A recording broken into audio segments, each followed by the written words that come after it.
Salut, c'est Annie, j'espère que vous allez bien. Aujourd'hui, je vous propose le test et l'unboxing d'une rampe d'éclairage pour petit aquarium, la Chiiros C2. Je vous présenterai également le support optionnel que l'on peut utiliser avec cet éclairage. Et sans plus tarder, je passe tout de suite à l'ouverture de la boîte pour vous présenter cet éclairage qui a une forme un petit peu particulière. On commence par trouver une toute petite notice, en chinois et en anglais uniquement, mais c'est très simple à mettre en place. Dans la petite boîte blanche, il y a l'adaptateur secteur, indispensable pour faire fonctionner notre rampe d'éclairage. Cette petite pièce en métal noir, c'est une partie du support de la rampe. Et ce gros boîtier noir, eh bien c'est le contrôleur Bluetooth qui va nous permettre de régler notre rampe d'éclairage directement depuis notre smartphone. Le modèle que je vous présente ici, c'est la Chiiros C2 avec 60 LED blanches, donc ce n'est pas le modèle WRGB qui lui est plus cher. Et pour finir, un petit sachet avec une clé Allen et 2-3 petits accessoires d'installation. Et voilà tout ce que contenait l'emballage. Maintenant, on va assembler tout ça pour voir ce que ça donne. Première chose à faire, visser le tube en métal noir. En effet, le support de cette rampe est un petit peu original,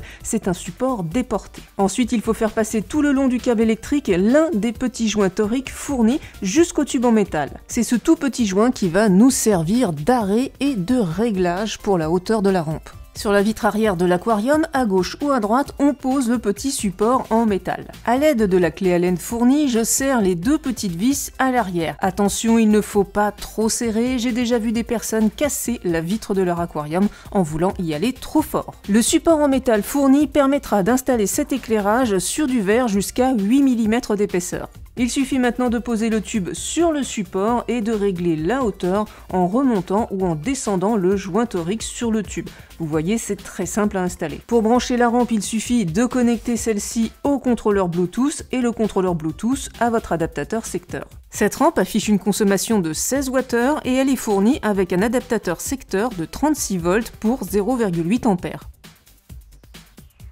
Je vous le disais, sur ce modèle, uniquement des LED blanches, mais je suis agréablement surprise. Elles sont vraiment très agréables à l'œil, on n'a pas trop de bleu, donc vraiment une belle température de couleur. Au niveau des dimensions, seulement 24 cm de longueur pour ce petit éclairage. Il est vraiment prévu pour les nano-aquariums de 20 à 40 cm de longueur maximum. Niveau luminosité, on est sur 1500 lumens quand la rampe est réglée à 100% d'intensité. Avec ça, vous pouvez faire de l'aquascaping sans problème dans un nano-aquarium de 20, 30 ou 40 litres. Attention, cette rampe n'est pas complètement étanche, elle est simplement IP43, les LED sont protégés par un simple plastique. D'ailleurs, toute la partie supérieure où il y a les LED est constituée de plastique, que ce soit le dessus ou le dessous. Voilà pour les spécifications techniques, mais ce qui fait la particularité de cet éclairage, c'est bien entendu son support déporté et la possibilité de l'orienter quasiment comme on veut. Cela peut permettre par exemple d'éclairer un peu plus les gazonnantes à l'avant-plan,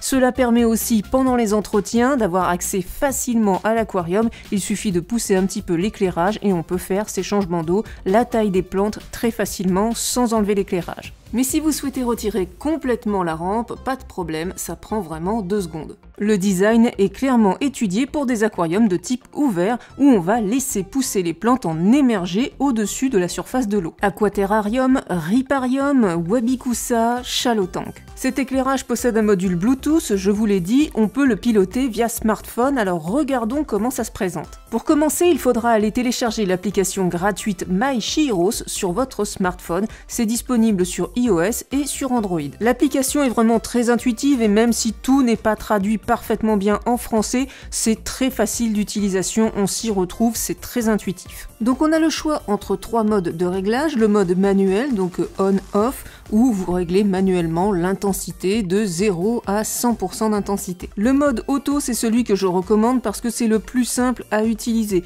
Sur la petite roue, on sélectionne à quelle heure s'allume la rampe et à quelle heure elle s'éteint.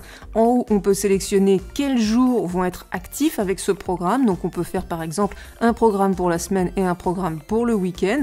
En dessous, vous avez set ramp time, donc ça c'est la période sur laquelle la rampe va faire un allumage progressif. Pareil, quand elle va s'éteindre, ça va être progressif, donc ça peut être une demi-heure, 1 heure, 2 heures, à vous de choisir.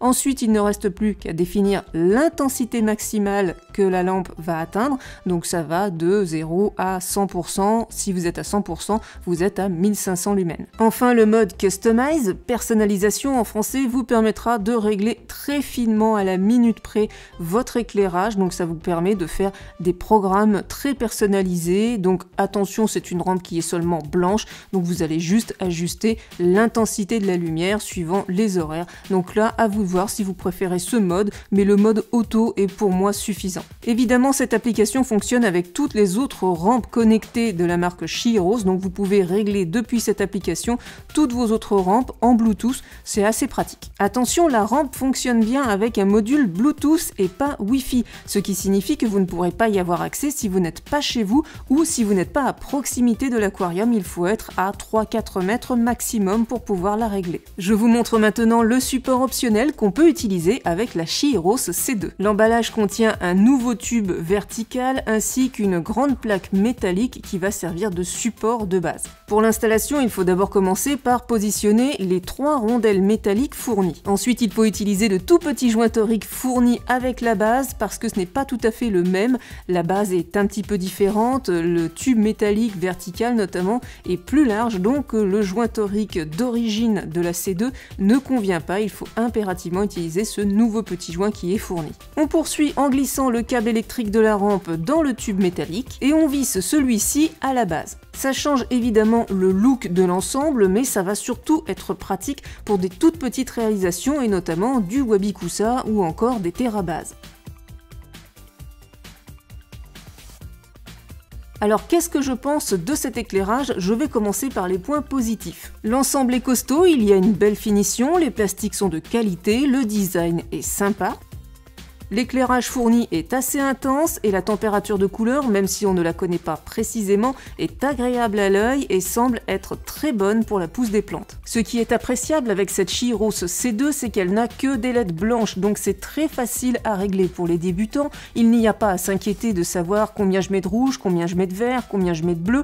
Là, vous avez juste à régler l'intensité. Est-ce que j'envoie beaucoup de lumière ou est-ce que je baisse un petit peu la lumière? Pour finir sur les compliments, cette rampe ne chauffe quasiment pas, c'est très agréable de ne pas se brûler les doigts quand on veut l'orienter à droite ou à gauche. Les points négatifs maintenant, tout d'abord, la rampe n'est pas complètement étanche et en plus elle ne fonctionne pas en tension de sécurité 12 volts, donc attention à ne pas trop la manipuler avec les mains mouillées. Ensuite, je trouve le contrôleur Bluetooth un petit peu gros, la concurrence arrive à faire des contrôleurs beaucoup plus petits. Et enfin, c'est un défaut qu'on voit chez toutes les rampes de ce type, si vous les mettez en hauteur maximale, elles ont tendance à pencher un petit peu. Alors moi qui aime bien que tout soit droit, j'avoue que c'est quelque chose qui me dérange, donc je ne peux jamais mettre la rampe à la hauteur maximale. Pour résumer, cette Chihiros C2 a un très bon rapport qualité-prix par rapport à son design adapté aux aquaterrariums et aux Wabikusa, ainsi qu'à sa facilité d'utilisation avec seulement des LED blanches et une application facile à prendre en main, notamment pour les débutants. On peut retrouver la Chihiros C2 aux alentours de 70 € et le pied métallique optionnel aux alentours de 25 €. Mon ensemble, je l'ai pris chez skyandshrimps.fr, je vous mets les liens dans la description. Petite info design, la Chihiros C2 n'est disponible qu'en noir mat, il n'y a pas d'autre couleur, c'est dommage, moi j'aurais bien aimé la voir en blanche. Et voilà pour la découverte de cette Chihiros C2. Si vous avez des questions à propos de cet éclairage, n'hésitez surtout pas à me les poser en commentaire. Et si vous avez aimé la vidéo, pensez au petit like, ça fait toujours plaisir et ça m'encourage. Vous pouvez aussi éventuellement vous abonner à la chaîne si ce n'est pas encore fait. Je vous dis à très bientôt, bye bye.